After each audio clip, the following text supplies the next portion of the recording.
नमस्कार। Total health moderation food and yoga channel में आप सबको स्वागत है।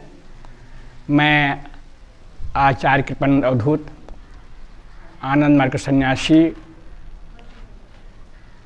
आज उपवास एक महा औषध है, इस पर मैं बोल रहा हूँ। उपवास का यह वीडियो 3 भागों में होगा। उपवास महा औषध है, इसको मैं इस वीडियो में आपको बताना चाहता हूँ।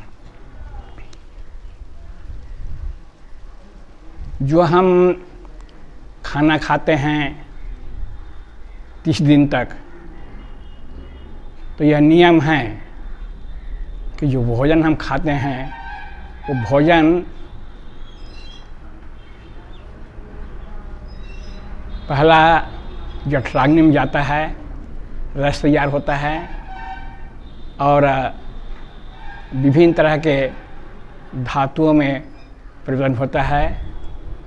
रस बनता है, खून बनता है, मज्जा है, हड्डी है और लास्ट में बनता है शुक्र बनता है। तो सबसे पहले यह जो शुक्र बनता है, तो ये शुक्र बनता है एक दिन में 1 बूंद से भी कम बनता है। और यह शुक्र हमारे मस्तिष्क का फूड है, भोजन है। और यह जो शुक्र है, इसी से चित्त तत्व का निर्माण होता है और चित्त तत्व से ही अहम तत्व का निर्माण होता है और अहम तत्व से फिर महातत्व का निर्माण होता है। तो चित्त तत्व, अहम तत्व और महातत्व, इन तीनों तत्व से मिलकर के बनता है। अर्थात हमारा भोजन जैसे करेंगे वैसे हमारा मन बनता है। अब यह जो भोजन है, इस भोजन को यदि कहीं ठीक से नहीं पचा, अपच रह गया, कब्ज हो गया, तो ये जो कब्ज होने से अनेक बीमारियां पैदा होती हैं। तो ये जो शुक्र का निर्माण हुआ, तो 28 दिन के जो भोजन करते हैं वो 30 दिन के लिए संपूर्ण शुक्र का निर्माण हो जाता है।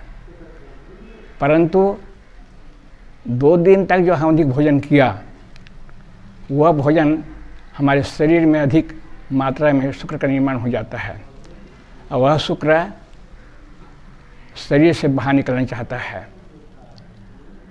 वह शुक्र बनता है, स्वप्न दोष से बाहर निकलेगा या हस्त मैथुन से निकलता है या गलत तरीक़े से काम वासना से बाहर निकल जाता है।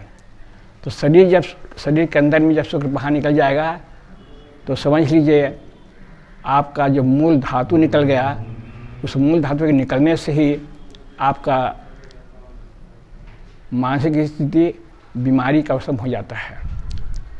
इसलिए उस शुक्र धातु को नियंत्रण करने के लिए यदि हम उपवास करते हैं, यदि महीने में 2 दिन उपवास करते हैं, तो शुक्र धातु हमारा बाहर नहीं निकलेगा।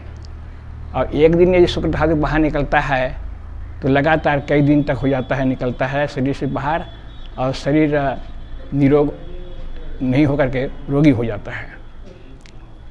तो ये हुआ उपवास करने से सबसे अधिक बेनिफिट हुआ। उपवास करने से क्या होता है, जिस दिन हम उपवास रहते हैं उस दिन भूख रहती है और भूख जो होता है शरीर के अंदर में जो बचा हुआ भोजन है उसको खाता है। तो होता क्या है, शरीर के अंदर में जो बचा हुआ भोजन है, जो कब्ज के रूप में है या किसी रूप में है, वो ख़त्म हो जाती है। इसलिए क्या है, हमको हर 15 दिन में कम से कम एक बार उपवास करना चाहिए। यदि हो सकता है तो महीना में कम से कम 4 उपवास करें, लगातार नहीं। 10 दिन खाना खाए, फिर 1 दिन उपवास किया, 3 दिन खाना खाया, फिर उपवास किया, फिर 10 दिन खाना खाया, फिर उपवास किया। इस तरह से 2 अमावस्या, 1 अमावस्या, 1 पूर्णिमा और 2 एकादशी को हम उपवास करेंगे, जिससे हमारा शरीर स्वस्थ रहेगा। तो ये हुआ उपवास करने से फ़ायदा होगा। शारीरिक फायदा यह होगा कि हम निरोग रहेंगे, और जब शरीर से आपका कब्ज खत्म हो जाएगा, कब्ज नहीं रहेगा, और कब्ज के कारण से शरीर में एक सब प्रकार की बीमारियां होती है, वो उस बीमारियों से भी आप दूर हो सकते हैं। तो ये हुआ, हम इस वीडियो के माध्यम से आपको बता रहे हैं ये उपवास करने का महत्व।